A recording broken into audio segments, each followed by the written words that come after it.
guys! Welcome to my vlog! Today, I'm excited to share with you about a story when I help someone. It's a reminder that even small actions can make a big difference. Join me as I reflect on this experience. Let's go!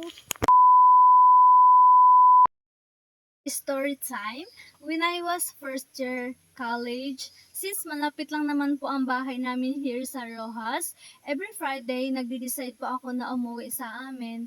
So, one day po, nung nasa terminal ako, and may nakita po akong matanda na madungis and lagi po siyang may kargan sako sa likod niya. And nakikita ko po siya lagi na nakahiga sa kantin sa may terminal.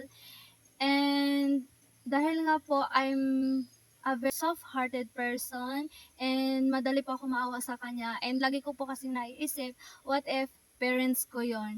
And nag-decide po ako na tulungan siya. Binilhan ko po siya ng tinapay sa terminal. And I give her small amount of money. Ang reason ko po doon is para maipambili siya ng pagkain. And I always believe po na even a small amount na ibigay mo sa isang tao, basta tumulong ka and bukas sa kalooban mo. And I believe din po na God will provide. Kasi lagi sinasabi ng magulang namin na tumulong ka sa ibang tao kahit wala ka man pera, basta maitutulong ka sa kanila.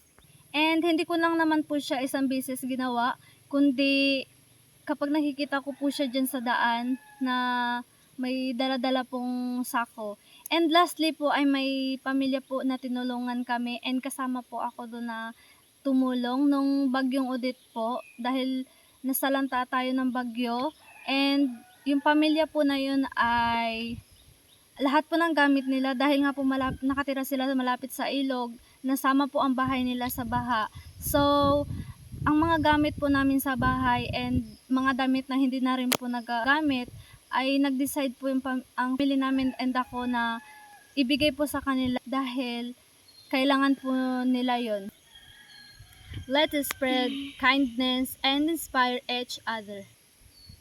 And for me, the ethical value or virtues demonstrated in this case is kindness and generosity. The lessons that I've learned is wala sa edad ang pagtulong sa ibang tao, even students ka, professional ka, always remember that helping other people ay hindi nakakabawas ng pagkatao. Ika nga nila, walang bayad ang pagiging mabuting tao.